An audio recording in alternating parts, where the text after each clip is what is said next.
Buonasera e benvenuti al TG Sicilia, le principali notizie. Palermo, falla ubriacare, poi ci pensiamo noi, urlava il branco che ha violentato una 19enne al Foro Italico. 7 arresti, c'è anche un minorenne. Un video inchioda gli stupratori. La vittima ha presentato denuncia. Il presidente Schifani, la regione, parte civile. Un pieno a peso d'oro, insostenibili e ingiustificati per gli automobilisti gli aumenti del carburante. Per molti il pieno è un lusso, qualcuno rinuncia al viaggio in macchina e sceglie la vacanza a corto raggio. A Catania non si spegne l'eco delle parole del vescovo Renna nell'omelia per le celebrazioni della traslazione delle reliquie di Sant'Agata. Prendiamoci cura della nostra città. Migranti, lasciare la vita misera del proprio paese è più forte di qualunque rischio. Di nuovo in carcere ai domiciliari 10 tunisini respinti già una prima volta da Lampedusa e Porto Empedocle. A Gela il pesce marcisce sotto il capannone distrutto dalle fiamme più di 10 giorni fa. Insostenibile il maleodore, tarda la bonifica. Adesso è la magistratura a occuparsene. I videomessaggi a ditelo al vostro TG sulla Catania Gela, è impossibile perfino fermarsi nelle aree di sosta per i cumuli di spazzatura. A Catania anche i marciapiedi sporchi, in via Duca degli Abruzzi. In 3.000 applaudono e puntano le luci degli smartphone su Rocco Anta alla Villa Bellini di Catania. Questa sera il bis a Palermo. Catania, ecco il bomber, la dirigenza rossa-azzurra è vicina all'annuncio del colpo di Carmine. In arrivo anche Quaini per la difesa.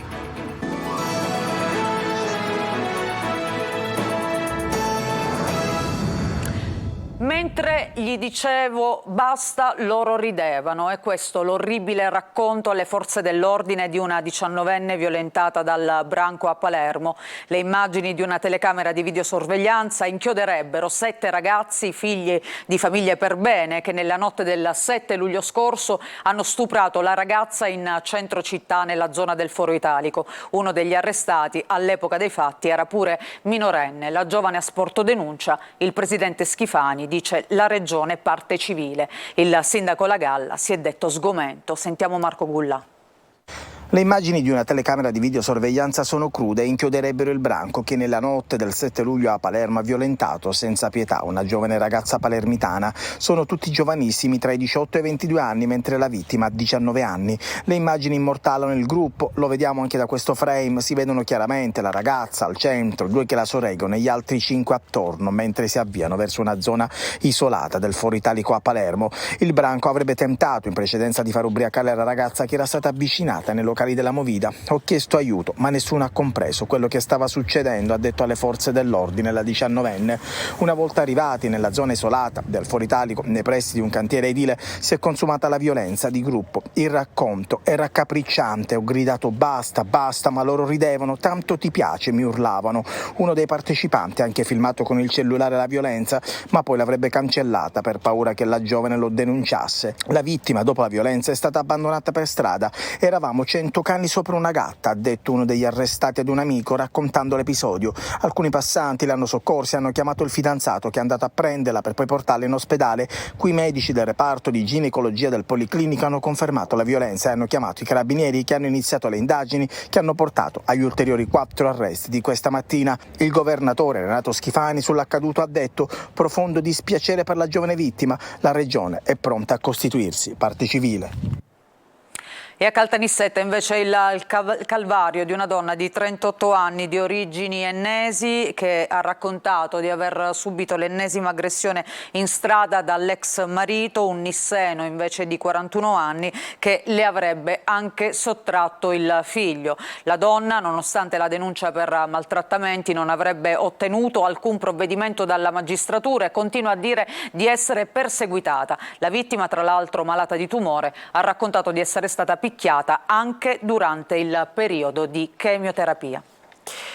E adesso cambiamo argomento, parliamo del caro benzina. Cresce l'esasperazione degli automobilisti costretti a fare i conti con i rincari. Le associazioni chiedono il taglio delle accise, ma arriva il no del governo. Queste risorse servono per ridurre il cuneo fiscale. Giusy Lazzara.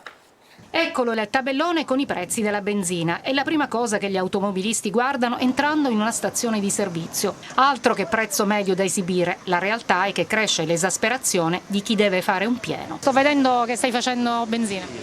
Sì. Adesso ci si pensa un po' prima di fare benzina, perché i prezzi sono aumentati e si è sempre più in difficoltà. Se bisogna sperare sui mezzi pubblici, di contro non c'è una grande offerta. Chi lavora con l'auto, chi si muove per impegni familiari. La costante è sempre la stessa. Lavoriamo, giustamente i clienti si lamentano perché aumentiamo i prezzi, perché il carburante sta aumentando. Cosa ne pensa lei però di questi rincari? Cioè, a che cosa sono dovuti secondo lei? Non lo so, sempre tasse, le accise. L'importante è che si aumentano stipendio, i politici. Bisogna pensarci, anche perché ho 3 figli e quindi spostarsi è diventato solo per le necessità. E le associazioni dei consumatori chiedono il taglio delle accise, ma l'esecutivo fa muro. Tagliare le accise della benzina costerebbe 1 miliardo al mese, 12 miliardi l'anno, dice il ministro Urso. Il governo ha invece utilizzato questi fondi per tagliare 2 volte il cuneo fiscale e ha intenzione di farlo ancora con la prossima legge di bilancio. E dire che nei prossimi 6 mesi dell'anno l'accisa sui prodotti energetici ha fruttato 11 miliardi, con una crescita di 1,86 miliardi sullo stesso periodo del 2022. Il prezzo medio nazionale di un litro di verde ha superato ormai la soglia psicologica dei 2 euro, più del 50% del costo del carburante finisce nelle casse dello Stato e l'Italia è uno dei paesi europei in cui la benzina e il gasolio costano di più. C'è anche chi potrebbe speculare su questi rincari. In Sicilia è stata intensificata così l'azione dei controlli sui prezzi del carburante. Nei primi 15 giorni di agosto sono stati eseguiti 175 interventi e contestate 89 violazioni, soprattutto per la mancata esposizione dei prezzi e la difformità di quelli praticati rispetto a quelli indicati e per inosservanza degli obblighi di comunicazione all'osservaprezzi carburanti. Le piaghe che affliggono Catania, la necessità di prendersi cura di noi stessi e della città, il forte richiamo contro la violenza sulle donne e l'esortazione alla non rassegnazione. Di grande efficacia il messaggio dell'Arcivescovo Renna nella festa della traslazione delle reliquie di Sant'Agata. Sentiamo Adelaide Barbagallo. Prendiamoci cura della nostra città, tutti, perché il nobile nome di cittadini sia confermato dalla coscienza pura di chi dice che ha fatto tutto il possibile per la sua città. E solo quando avremo fatto tutto il possibile per Catania potremo dire viva Sant'Agata, altrimenti rimaniamo zitti. Vogliamo essere buoni cittadini e devoti di Sant'Agata, mai una cosa sola senza l'altra. Nella sua omelia in cattedrale per la festa di mezz'estate che ricorda il ritorno a Catania da Costantinopoli delle reliquie di Sant'Agata, l'arcivescovo Luigi Renna ha lanciato anche un forte messaggio contro la violenza sulle donne. Ha incoraggiato tutti alla non rassegnazione e più volte ha citato il termine cura, che in processione ha spiegato così in diretta ai nostri microfoni. Cura della vita interiore, perché lì incontriamo il Signore e facciamo discernimento sui nostri buoni sentimenti. Cura delle relazioni familiari, soprattutto dei ragazzi, dei giovani, degli adolescenti, delle ragazze che purtroppo a Catania tante volte diventano prigioniere di una mentalità che le reclude, maschilista. E poi infine la cura della città, dei beni della città che sono beni di tutti. Quando si curano i beni si curano le relazioni anche e ci si sente corresponsabili senza aspettarsi che sia l'amministrazione semplicemente o qualche altro. Ciascuno deve fare la sua parte perché Catania sia una città che possa assicurare a tutti la qualità della vita. Una processione scandita da preghiere e invocazioni con alcuni momenti particolari, la sosta del busto reliquiario davanti all'altarino della Madonna della Lettera, con gli immancabili fuochi d'artificio e l'incontro con i disabili e le persone sofferenti in piazza San Placido, dove la Corale Tovini ha intonato alcuni canti. Quindi, poco prima delle 22, il rientro in cattedrale. Tra pianti di commozione, l'ultimo saluto a Sant'Agata, rientrata nella sua cameretta. Dopo il messaggio di Renna, sentiamo quali sono state le prime reazioni. L'omelia di Monsignor Renna in occasione della festa per la traslazione di Sant'Agata mette al centro problematiche che sono della nostra città e mi sembra che l'attività che ha portato avanti ormai da 2 anni a questa parte l'osservatorio prefettizio contro la devianza minorile, fortemente voluto dalla prefetta dottoressa Librizzi e dal presidente del Tribunale dei Minori, il dottore Di Bella, sempre in sinergia con gli attori che hanno trovato nell'osservatorio che citavo un punto di coagulo, ma è tempo che la politica, quella con la P maiuscola, dopo le emergenze dei giorni scorsi, si inizi a prendere in carico dei bisogni dei più fragili. Monsignor Renna parla del prendersi cura, della cultura del prendersi cura e la presa in carico dei bisogni. E le popolazioni fragili nella nostra città non mancano, non solo l'infanzia e l'adolescenza evidentemente, sempre accompagnando evidentemente la politica, perché è un richiamo anche alla responsabilità di noi cittadini, oltre che delle altre istituzioni, ma con un ruolo chiave della politica locale la città meriti questo recupero di dignità e questa diffusione di una cultura della responsabilità, direi, oltre che della cura. A Militello, in Val di Catania, festa del patrono rovinata dalla morte di un uomo di 65 anni e dal ferimento della moglie. La vittima è stata colpita alla testa da un tubo sparacoriandoli che era stato piazzato all'uscita della chiesa nel centro del paese. I festeggiamenti sono stati sospesi. 10 migranti tunisini espulsi tornano nell'Agrigentino e la polizia li arresta. Intanto non si fermano gli sbarchi a Lampedusa e sale anche il numero dei morti in mare che tocca quota 2000 dall'inizio dell'anno. Sentiamo Davide Sardo. Agenti della squadra mobile di Agrigento hanno arrestato fra Lampedusa e Porto Empedocle 10 migranti tunisini rientrati in Italia nonostante fossero destinatari di decreti di respingimento o di espulsione. 6 sono stati bloccati dopo gli sbarchi e posti ai domiciliari nell'hotspot di Lampedusa. Altri 4 sono stati posti agli arresti domiciliari nella tenso struttura di Porto Empedocle. Per quest'ultimi la Procura ha poi disposto l'immediata liberazione e firmato il nulla osta per la loro espulsione. Intanto non si fermano gli sbarchi a Lampedusa e torna a riempirsi l'hotspot e non si escludono altri morti in mare, come dal racconto di molti dei 45 migranti soccorsi mentre con un barchino in ferro facevano rotta verso Lampedusa. Hanno riferito di aver visto tante persone in acqua che tanti rischiavano di annegare e attorno a loro c'erano diversi pescherecci tunisini che cercavano di salvarli. Dall'inizio dell'anno ad oggi sono morti in mare 2060 migranti, una tragedia che sta diventando sempre più un massacro. Le salme di 4 migranti, 3 donne e un bambino di 1 anno e mezzo, sono state trasferite a Porto Empedocle, dove ad accoglierle c'era anche il prefetto di Agrigento, Filippo Romano. È un momento di grande tristezza sicuramente ed è un lutto individuale per ciascuno delle famiglie dei defunti. Particolarmente toccante quella che riguarda un bambino molto piccolo, vedrete che una di queste bare sarà appunto una bara di bimbo e questo ci tocca molto, però forse dovremmo ragionare in queste occasioni sulla vicenda generale, sul lutto generale, perché quello che sta succedendo è una enorme, immane operazione di sfruttamento del bisogno da parte di organizzazioni criminali. Le salme saranno tubolate nei cimiteri di Palma di Montechiaro e Favara. I genitori di Gioele Palminteri, il bambino di 4 anni di Menfi nell'Agrigentino, morto ieri nell'ospedale dei bambini di Cristina di Palermo, hanno presentato un esposto alla procura su eventuali responsabilità per il decesso. L'autorità giudiziaria ha sequestrato la salma del piccolo. Nelle prossime ore sarà effettuata l'autopsia. E adesso ci trasferiamo invece a Gela, nel Nisseno. Il pesce marcisce sotto il capannone che si è incendiato lo scorso 6 agosto. Il cattivo odore sta infestando la città, la bonifica non c'è ancora, però c'è l'interesse della magistratura. Gerry Italia.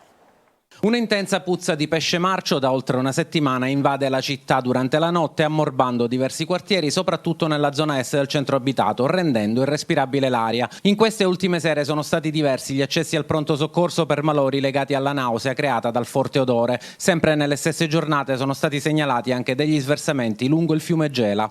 La causa del cattivo odore sembrerebbe provenire dal capannone della pesca, gelandato distrutto dalle fiamme lo scorso 6 agosto. Il puzzo, che arriva in città nelle ore serali, quando quando il vento cambia direzione soffiando verso ovest, dovrebbe essere legato alle tonnellate di pesce che stanno marcendo sotto le macerie. Dopo diverse segnalazioni dei cittadini, la procura locale il 16 agosto ha aperto un fascicolo conoscitivo. Le verifiche sono state autorizzate sia rispetto alle possibili emissioni in atmosfera, sia per eventuali sversamenti nel fiume Gela. Le indagini sono state delegate ai carabinieri del NOE e al personale dell'ARPA di Caltanissetta. Nei giorni scorsi proprio una nota di ARPA ha escluso il superamento dei parametri, pur individuando la possibile fonte di emissioni in aria nel capannone pesca gelandato distrutto a causa dell'incendio. Finora per i titolari è stato impossibile procedere a una bonifica accurata perché la zona del rogo era ancora interessata dal rischio di crolli. Il tutto è stato rallentato anche dal fatto che le ditte che possono svolgere questo lavoro secondo legge hanno tutte chiuso i battenti la settimana di Ferragosto. Adesso potrebbe sbloccarsi qualcosa. I primi mezzi per la bonifica sono arrivati e i resti delle celle frigorifere che contenevano diverse tonnellate di pesce verranno irrorati con un prodotto idoneo a abbattere le esalazioni. Dopodiché si procederà alla bonifica.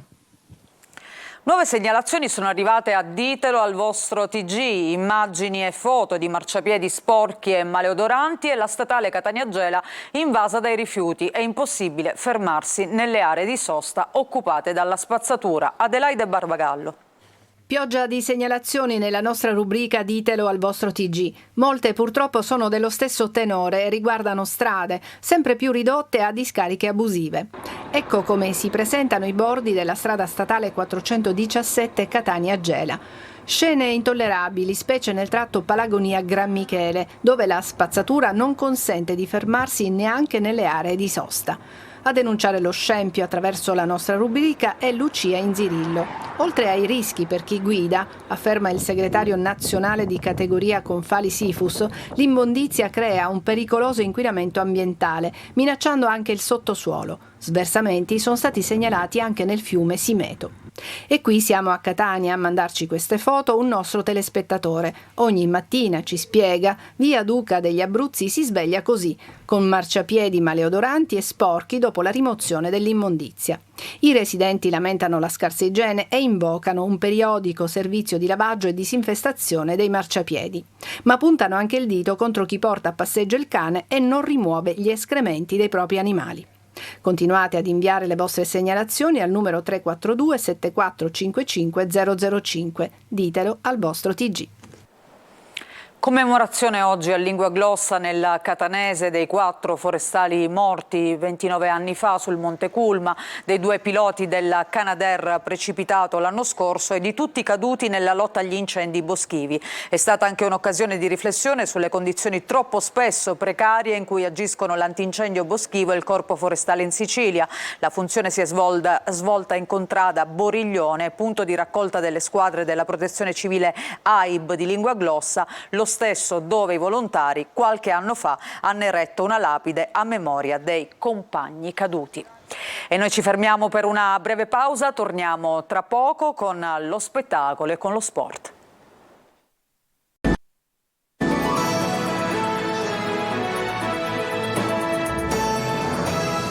Seconda parte del nostro giornale, parliamo di spettacolo. Questa sera a Palermo ai cantieri della Zisa, ieri invece a Catania più di 3.000 alla Villa Bellini hanno applaudito il cantautore campano Rocco Hunt, già vincitore del Festival di Sanremo 2014 nella sezione Nuove Proposte. Eccolo sul palco di Catania tra selfie dei fan e cori degli appassionati.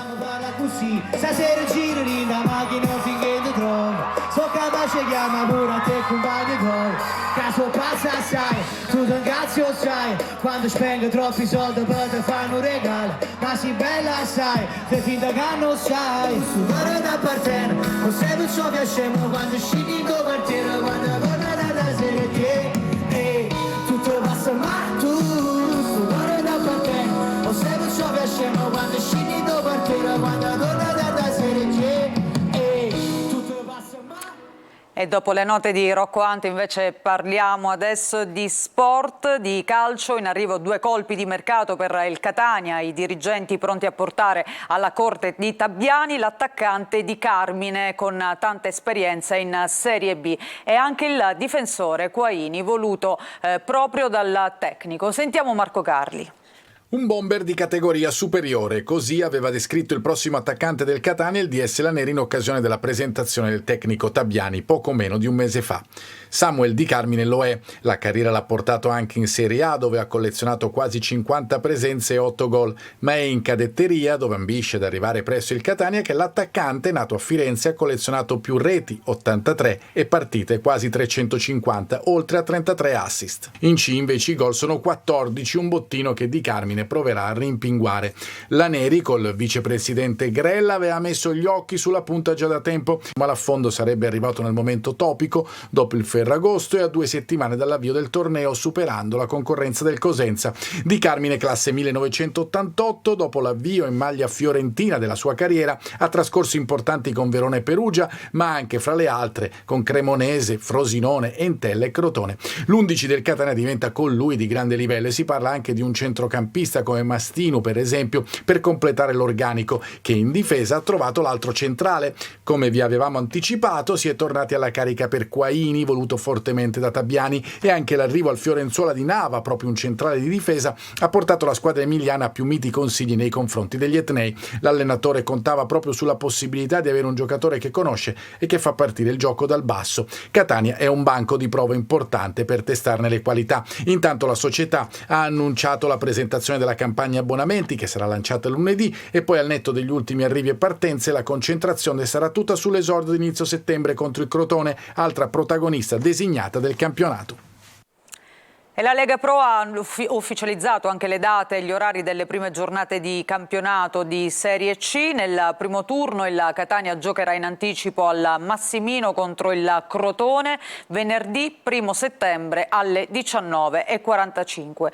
Il Messina farà invece il suo esordio a Cerignola sabato 2 alle 20:45.